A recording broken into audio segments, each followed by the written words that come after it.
जय श्री राम। आइए आगे सुनते हैं श्री शिव पुराण में। जब सती माता ने शंकर भगवान से परम तत्व समझाने का आग्रह किया तो शंकर जी ने कहा कि जो आदिशक्ति महेश्वरी है उन्होंने हर जीव के उद्धार के लिए यह प्रश्न किया है। तो शिव जी बोले, देवी दक्ष नंदिनी महेश्वरी सुनो, मैं उसी परम तत्व का वर्णन करता हूँ जिससे वासनाबद्ध जीव तत्काल मुक्त हो सकता है। परमेश्वरी तुम विज्ञान को परम तत्व जानो। विज्ञान वह है जिसके उदय होने पर मैं ब्रह्म हूँ ऐसे दृढ़ निश्चय हो जाता है।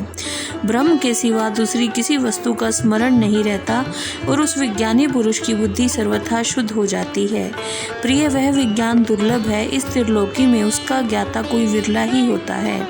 वह जो और जैसा भी है सदा मेरा स्वरूप ही है, साक्षात परात्पर ब्रह्म है। उस विज्ञान की माता है मेरी भक्ति, जो भोग और मोक्ष रूप फल प्रदान करने वाली है।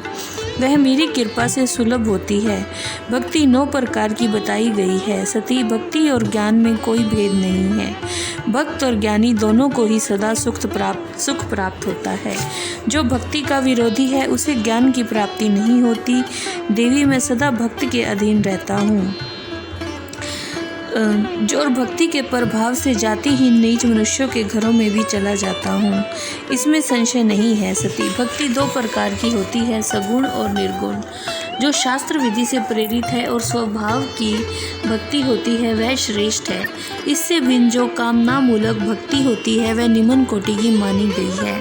पूर्वोक्त सगुणा और निर्गुणा ये दोनों प्रकार की भक्तियाँ नैष्ठिकी और अनैष्ठिकी भेद से होने वाली 2 भेदों में मानी जाती हैं।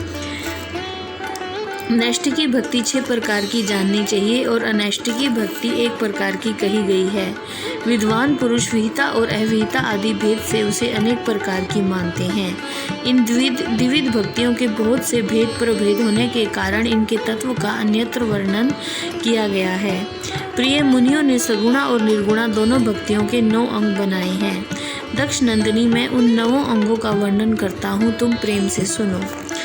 देवी, श्रवण, कीर्तन, स्मरण, सेवन, दास्य, अर्चन, सदा मेरा वंदन, सख्य और आत्मसमर्पण ये विद्वानों ने भक्ति के 9 अंग बताए हैं। शिवे, भक्ति के बहुत से उपांग भी हैं। जय श्री राम।